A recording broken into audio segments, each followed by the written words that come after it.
Tester, c'est douter.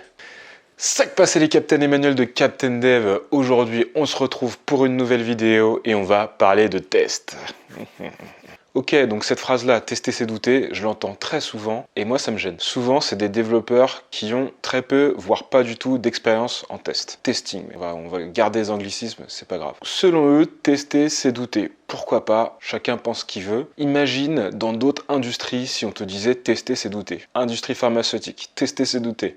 Tu prends ton médicament, tu crèves direct. Aéronautique, tester c'est douter, on va pas aller plus loin. Agroalimentaire, quand on teste pas ou qu'on teste mal, souvent tu sais où tu finis. Donc bon, dans ces industries-là, il y a des vies en jeu. Nous, souvent, c'est de l'argent qui est en jeu. Est-ce que tu es prêt à perdre de l'argent? Alors déjà, ce qu'il faut pas oublier, c'est que ces tests-là, tu vas les écrire une fois, comme ton code, et après ils vont vivre avec ton code. Et en plus de ça, tu peux les automatiser. C'est-à-dire que tu vas écrire ton test, tu vas écrire ton code, bien sûr, TDD, on est là, et ensuite, ils vont tourner automatiquement dans une usine que tu auras configurée. Donc faut pas avoir peur de tester son code. Tu vas pas devoir le lancer à chaque fois à la main. Bien sûr, quand tu développes, tu as des outils qui te permettent de les faire tourner en tâche de fond. Tu peux aussi faire tourner toute ta suite de tests juste avant de commit ton code, pour t'assurer que tout va bien. Donc voilà, ces tests, tu peux les mettre dans une usine, CircleCI, Jenkins, Travis, ce que tu veux, et ils vont tourner tout seuls. Donc déjà, si tu ne le savais pas, là ça s'adresse vraiment aux gens qui débutent en test, c'est assez important. Deuxièmement, il y a différents types de tests qui vont avoir chacun un but spécifique. Si tu veux en savoir un peu plus à ce sujet-là,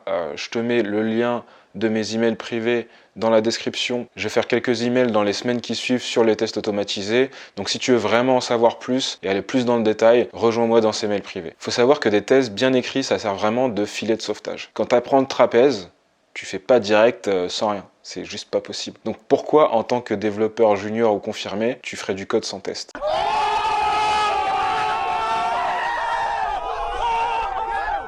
Donc si tester c'est douter, douter c'est tester. Plus sérieusement, un autre gros avantage pour moi, c'est que des tests bien écrits, ça sert aussi de spécification technico-fonctionnelle si tu veux. Donc effectivement, si tes tests sont bien écrits et que tu arrives sur un nouveau projet qui a une bonne base de tests, tu peux déjà t'amuser juste à les exécuter, voir s'ils passent tous, c'est la moindre des choses. Tu peux regarder les scénarios qui sont couverts et tu peux t'en servir pour apprendre sur le fonctionnement de l'application. En théorie, on est censé les mettre à jour en même temps que le code, sinon les tests fonctionnent plus. Et si c'est bien fait, c'est souvent plus à jour qu'une spécification qu'on a mis au fin fond d'un Jira ou un autre dépôt de documentation de ce que tu veux. Donc bon, pour les avantages, t'es peut-être pas convaincu, mais c'est pas grave. Je poussais pas mal de contenu autour de ça. Tu pourras te faire ta propre opinion. Moi, j'en suis convaincu et je changerai pas d'avis. Je préfère te le dire maintenant. Avant qu'on se quitte, j'aimerais te parler des deux remarques que j'entends souvent à propos des tests. Souvent, c'est ouais, mais j'ai pas le temps.